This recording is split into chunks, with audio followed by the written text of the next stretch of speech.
Alors, au préalable, je voudrais vous faire un petit historique qui a été fait du reste lors de notre rencontre ici. L'UNC, depuis 1920, s'est efforcé de résoudre ce problème, de traiter du problème des soldats condamnés à mort et fusillés. Donc depuis 1920. Et à ce titre-là, tout au long des congrès qui ont eu lieu, il y a une position qui a été prise. Et cette position est la nôtre aujourd'hui. Mais elle a cet avantage, c'est qu'elle a été prise tout de suite après cette guerre qui a fait pour toute l'Europe environ 9 millions de morts, et qui a fait surtout 3 catégories de personnes qu'on a tendance à oublier, les veuves, les orphelins et les mutilés. C'est dire que cette sensibilité sur cette histoire, cette partie d'histoire, a été prise en compte par notre association nationale dès 1920. À partir de là, à chacun des congrès, il y a eu une évolution dans l'approche de ce problème et qui a fait que s'est posé le problème des mesures de clémence qui pouvaient être envisagées. Et il y a eu un principe qui a été retenu tout au long des congrès, qui a été, suivant une formule qui n'est pas de moi, on ne mélange pas les morts. C'est-à-dire qu'il fallait tenir compte des conditions dans lesquelles, les raisons pour lesquelles des militaires ont été fusillés, condamnés et fusillés. Et c'est notre position aujourd'hui, c'est-à-dire que il est difficile d'accepter, parmi les 4 solutions qui ont été proposées par le professeur Prost, une réhabilitation générale qui fasse que nous ayons à la fois, parce que la conséquence, c'est l'inscription au monument aux morts du nom de la personne concernée, qu'il y ait un mélange des genres, en quelque sorte. Et donc, par conséquent, à tous les congrès, il a été adopté l'idée selon laquelle l'amnistie, s'appliquant aux infractions militaires commises par des anciens combattants, pouvait exister, mais à condition qu'on rejette toute idée d'amnistie, donc de pardon, pour ceux qui avaient trahi, espionné, commis des actes délictueux. C'est-à-dire qu'on ne pouvait pas accepter que sur les monuments aux morts soit voisin le nom de personnes qui avaient commis des actes condamnables avec ceux qui étaient morts en combattant. Et donc c'est un point très important parce que dans les plus petites communes de France, tout le monde se connaît. Tout le monde vous surveille. Et donc par conséquent, essayer de faire une réhabilitation générale, globale, ne semble pas correspondre à l'idée de justice et d'équité qui prédominait déjà à cette époque-là et qui prédomine aujourd'hui. On vous parle de justice sociale, d'équité. Et donc, par conséquent, c'est notre position, telle qu'elle a été avancée lorsque nous sommes venus ici, devant le professeur Prost, en disant « Nous sommes favorables à l'une des 4 hypothèses que vous avez émises, celle de regarder au cas par cas ce qui s'est passé. Et à partir du moment où il y aura les justificatifs nécessaires à la réhabilitation, nous le ferons, toujours dans un souci d'équité et de justice. Et nous ne sommes pas favorables à un pardon général. Voilà quelle est la position de notre association, je vous le dis, depuis 1920, qui a été donc, comment dirais-je, confortée au fil des ans. Et cette position me semble la plus proche de la justice et de l'équité, j'insiste beaucoup sur ces 2 termes, et surtout, si nous ne le faisons pas, des conséquences que nous pouvons avoir. Ça, c'est le premier point. Le second point, on s'est posé la question, pourquoi la veille du centenaire de la guerre 14-18, raviver des plaies, des histoires locales, une histoire communale, alors que tout semblait s'apaiser. Et c'est le 3e élément, l'apaisement social. Et je le dis comme je le pense, je l'ai dit au cours de la commission de la défense, et ressortir de notre histoire nationale une situation d'effet, qui risque de diviser les Français, parce que tout le monde n'est pas d'accord sur la qualification d'un acte. À un moment où le professeur Prost a dit, vous savez, les dossiers sont qu'incomplets, etc., c'est faire fi de ce qu'est notre justice, enfin en France, qui est de regarder le cas de la personne concernée pour essayer d'adapter la sanction, si sanction il y a, à l'acte qui a été commis.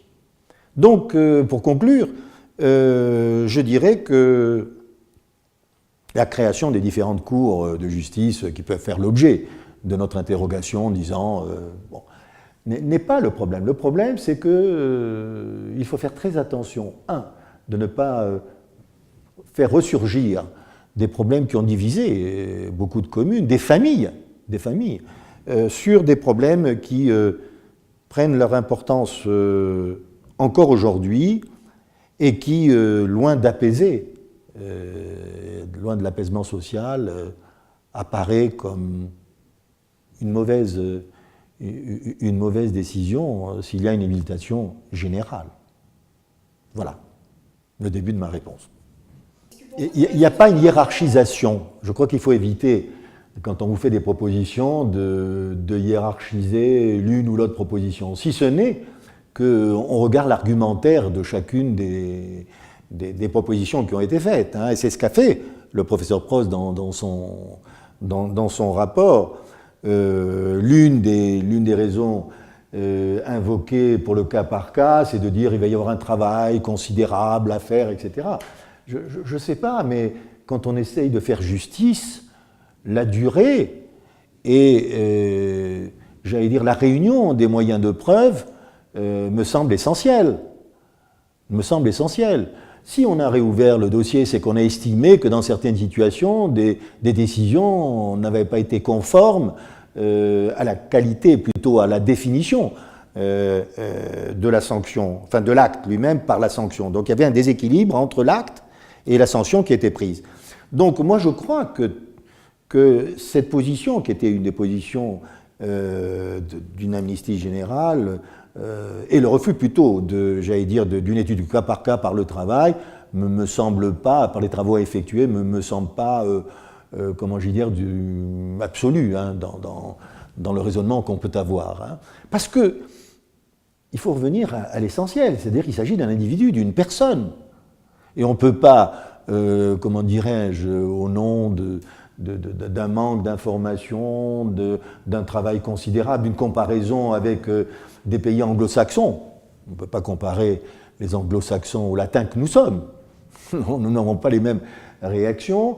Je crois qu'il me semble plus juste, plus équitable de regarder ce qui s'est passé en essayant de réunir tous les moyens de preuve, je le répète, qui permettent de dire là on s'est trompé et là on ne s'est pas trompé. Voilà, donc les autres solutions qui ont été avancées par le rapport Prost étaient de dire bon, on va avoir une mesure, j'allais dire présidentielle, qui va d'une manière symbolique, une mesure symbolique. Qui peut prendre la mesure symbolique? Ça peut être le président de la République, c'est le chef des armées, bon, à travers les dossiers qu'on lui communique. Donc cette mesure symbolique, malheureusement, aboutirait à l'état premier, c'est-à-dire une réhabilitation générale. Vous savez, à partir du moment où on met un monument et la réhabilitation, c'est-à-dire l'inscription sur le monument aux morts du nom de la personne concernée, nous paraît là aussi n'allant pas dans le bon sens. Donc je veux dire que dans les autres propositions, il y a un argumentaire qui, à mon sens, ne tient pas dans la mesure où c'est un problème personnel, parce que c'est l'inscription d'un nom. Ce n'est pas l'inscription des 700 fusillés de telle manifestation. On mettra le nom des personnes dans le village concerné ou domicile de la personne concernée, puisque c'est la loi. Mais je veux dire, c'est un problème personnel. Et puis moi, ce qui me gêne un peu, c'est que, imaginez, dans une famille latine, le fait de dire on va reparler de quelque chose, etc., me paraît inopportun aujourd'hui. Surtout la veille d'une manifestation du centenaire de la guerre 14-18, où il faut privilégier ce qui a été la défense de notre pays, la défense du territoire. et faire fi de ceux qui sont allés jusqu'au bout de leur sacrifice. Dans ma famille, une grande partie de ma belle famille a vu un grand nombre des membres de la famille donner son sang, verser son sang pendant cette guerre. Il y en a même un qui est revenu avec une plaque sur la tête et il se cachait, il n'avait pas envie de montrer l'état dans lequel il se trouvait. Donc, c'est un problème humain. Et un problème humain, on ne peut pas le résoudre en disant on va mettre un monument, et voilà, tout le monde il est beau, tout le monde il est joli, et voilà. Donc à partir du moment où on a pris la décision d'ouvrir un dossier, il faut aller jusqu'au bout, c'est-à-dire il faut regarder au cas par cas ce qui s'est passé. Et ce n'est pas ma position personnelle. Enfin, ma position personnelle, parce que je parle au nom de l'ENC national, hein, avec des spécialistes autour de moi. Je crois qu'il faut aller jusqu'au bout de la démarche, c'est-à-dire essayer de réhabiliter ceux qui méritent de l'être et ne pas réhabiliter ceux qui ne méritent pas de l'être. Voilà, pour moi, c'est la justice. Hein, voilà. Écoutez, on fait un rapport, on convoque des responsables comme vous l'avez fait, et tout à coup on dit on ne va rien faire. Donc il ne fallait pas commencer. Il ne fallait pas commencer. Vous voyez ce que je veux dire? Je veux dire qu'à partir du moment où vous parlez de quelque chose de très sensible, ça touche à la famille, à la commune. Les attestations de réhabilitation ont été données par délégation à l'UNC, pour que ceux qui méritaient de l'être l'ont été, enfin, devaient l'être. Et de dire, bon, maintenant on n'en parle plus. Bon, je sais que c'est la position d'un certain comité national, mais je veux dire qu'à partir du moment où vous ouvrez la porte d'un appartement, vous ne pouvez pas vous dire, j'aurais pas dû l'ouvrir. Vous l'avez ouverte, cette porte. Voilà, vous savez, c'est en littérature... il faut qu'une porte soit ouverte ou fermée, c'est le même problème. C'est-à-dire qu'à partir du moment où on a donné une dimension médiatique, hein, c'est pas n'importe qui, c'est Kader Arif, le ministre des Anciens Combattants, c'est le président de la République qui va prendre la décision, me semble-t-il, pour qu'il y ait une commémoration, un monument. Donc à partir du moment où vous en avez fait, on en a fait une affaire médiatique, on ne peut plus dire on ne va rien faire. Il aurait fallu se poser la question avant. C'est-à-dire avant de donner ces dimensions officielles, parce qu'on a été reçus, tu as été reçu, j'ai été reçu, nous avons été reçus par le professeur Prost qui a présenté son rapport, il y avait les plus hautes autorités de la défense qui étaient présents. Vous ne pouvez plus dire on fait comme si ça n'existait pas. Et vous allez créer quoi? Une suspicion. En disant ils en ont parlé, tout à coup on dit on ne doit rien faire. Ouh, vous savez, il y a anguille sous roche. Il y a anguille sous roche. Voilà, donc c'était l'inconvénient de dire on ne fait rien, me semble-t-il. Je vous l'ai dit que ça a été un problème qui a été posé 1920. 1920, il y a eu le problème de la réhabilitation qui s'est posé au sein d'une association qui à l'époque faisait 500 000 membres. Hein. Attendez, c'est pas du peu. Hein. Nous sommes la seule association qui réunisse, j'allais dire, tous les citoyens qui ont combattu pour défendre la France. Donc on est à la différence d'autres associations, hein, qui sont beaucoup plus segmentaires. Hein, bon. Et donc par conséquent, dès 1920, on s'est posé la question. On a dit, voilà, il y a eu des fusillés, quid? Et au fur et à mesure, il y a eu une évolution, je vais dire, de la vision du problème posé, mais avec une constante qui était de dire on ne mélange pas les personnes. Il y a des personnes qui méritent d'avoir leur nom gravé au monument. Hein. Moi, chaque fois que je vais dans une ville, ma femme est étonnée, je photographie le monument aux morts. 14-18, 39-45, etc. Donc c'est un symbole, vous savez, un monument aux morts. Hein. C'est l'histoire d'une commune.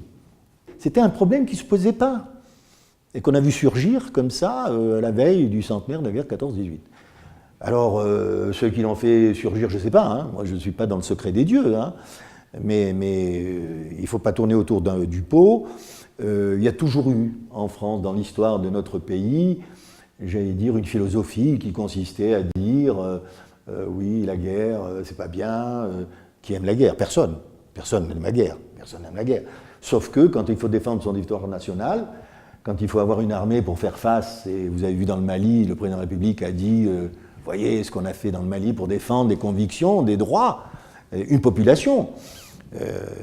Voilà. Donc, mais nous, ça ne s'est pas posé. C'est-à-dire que moi j'ai été président départemental de Paris, représente la Bretagne, c'est un breton, hein, non breton. Le problème ne se posait pas. On a vu tout à coup cette, comment dirais-je, cette initiative qui a été prise et qui faisait qu'on a posé le problème. Et à partir du moment où on a posé le problème aux historiens, aux associations, les médias se sont emparés en disant bon, qu'est-ce qu'on va faire? Vous savez, c'est. Voilà. Ça ne se posait pas. Ce n'était pas une question à l'ordre du jour, pour être très, très simple. Pour faire très simple. Voilà. C'est au nom de la justice, l'équité, et puis voilà. On aurait dû se poser la question avant, en disant est-ce qu'on va soulever la couverture pour voir ce qui se trouve sous la couverture. À partir du moment où quelqu'un l'a soulevé, je ne sais pas qui, voilà. Mais on n'a pas eu de. Ce qui est étonnant, on n'a pas eu de retour aussi important. C'est-à-dire que, vous savez, aujourd'hui, ce sont les médias qui comptent, hein, voilà, dans la sensibilisation de la population. Hein, ce sont les médias qui comptent. Et donc, à partir du moment où on a vu sortir un rapport, on a vu les convocations, on en a parlé dans la presse régionale, etc. Mais ce qui est étonnant, c'est qu'il semblerait, et je parle sous ta gouverne, que ça. On ne voulait pas en parler. On ne comprenait pas pourquoi on avait sorti tout à coup ce problème de réhabilitation. C'est vrai que ça avait été précédé dans certains musées, hein, de listes de personnes où on a tiré l'attention sur. Puis il y a eu un film sur. Mais vraiment, on ne sait pas pourquoi on a sorti cette affaire qui risque de diviser les gens. Parce que vous ne pouvez pas empêcher chacun d'avoir sa conscience personnelle, sa propre conscience, pour dire voilà ce que je pense de. Mais voilà. Notre position est claire. On demande à permettre aux gens qui le souhaitent de pouvoir réhabiliter les membres de leur famille qui ont été fusillés. Maintenant, ça va ouvrir des problèmes et créer un risque d'être déçus et peut-être découvrir qu'ils ont un arrière-grand-père qui a été fusillé parce qu'il a déserté, parce qu'il est passé à l'ennemi. Et ça va créer dans les communes des scissions, des problèmes, parce que dans nos communes, je suis breton, j'habite en Bretagne, les gens transmettent de génération en génération le passé de leur famille. Et on va découvrir qu'un tel sera inscrit, et là c'est la position préconisée, le quatrième choix, c'est-à-dire réhabiliter tout le monde. Là, le risque, c'est d'avoir sur nos monuments morts dans les communes des noms de soldats qui ont été tués, fusillés, les uns comme des droits communs, parce qu'ils ont violé, pillé, etc., avec des soldats morts pour la France et qui ont fait leur devoir. Et les familles vont s'entre-déchirer. Ils vont découvrir à nouveau qu'un tel n'était pas l'homme que l'on prétendait, et ça va créer 2 ou 3 générations après, ça va créer encore des problèmes. À mon avis, ce n'est pas bon de vouloir réhabiliter tout le monde, parce que ça va entraîner des problèmes dans les communes, par l'inscription des noms.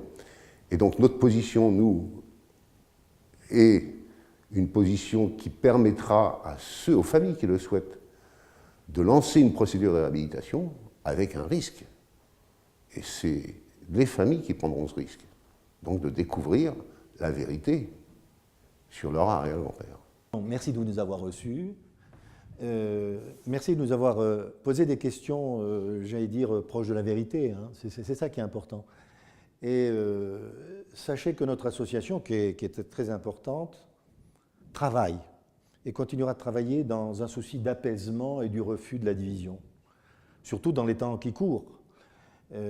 Et je crois que protéger l'armée, protéger les citoyens qui ont soif d'équité, de justice, nous paraît essentiel. C'est la raison pour laquelle nous travaillons pour non pas diviser les Français, mais au contraire, pour leur montrer qu'il faut qu'ils serrent les coudes, qu'ils soient ensemble, et qui soit fier de l'histoire, à un moment où l'histoire, pas simplement aujourd'hui, passe de mauvais moments, parce que l'histoire est un ensemble, il y a des bons côtés, des mauvais côtés, mais l'histoire, ça fait partie de notre identité nationale. Et le problème que vous nous avez demandé d'évoquer fait partie de notre histoire. Mais il n'empêche que nous devons porter un regard qui permet de construire l'apaisement et non pas la division. Et de construire aussi la reconnaissance de l'autre, de son identité, de ce qu'il a fait, de son sacrifice. Et vous comprendrez que chacun dans notre nous, dans votre famille, dans la mienne, dans celle d'Henri, nous avons construit l'histoire par notre participation à l'histoire. Et évoquer ce sujet à la veille du centenaire de 14-18 me paraît inopportun. Même si l'idée est de réunir les Français. Je crois profondément que dans notre association, nous avons privilégié l'apaisement. Vous savez quelle est notre devise? Unis comme au front. Unis comme au front. Ça signifie que nous voulons unir et pas diviser. Et c'est la raison pour laquelle nous avons pensé que, comment j'allais dire, la solution, parmi les 4 solutions proposées est une solution qui tienne compte de notre passé, de notre histoire. Parmi ceux qui ont vécu le lendemain de la guerre, en 1920, quelque chose qui était fondé, je le répète, sur la justice et l'équité. Et donc, quand vous réunissez ces 3 termes, l'union, la justice et l'équité, vous avez compris ce que nous sommes. Et nous avons la responsabilité d'essayer de faire comprendre que nous sommes là pour témoigner. Nous sommes là pour expliquer. J'ai des petits-enfants, Henri aussi, de donner une réponse parce qu'ils vous interrogent. Et je dirais que ce qui nous importe, c'est que ceux qui méritent d'être réhabilités le soient, et ceux qui ne méritent pas de l'être ne le soient pas. À un moment où la justice semble être l'un des éléments moteurs de la construction de notre société. Voilà, nous sommes une association qui prône l'apaisement. Voilà, et la solidarité.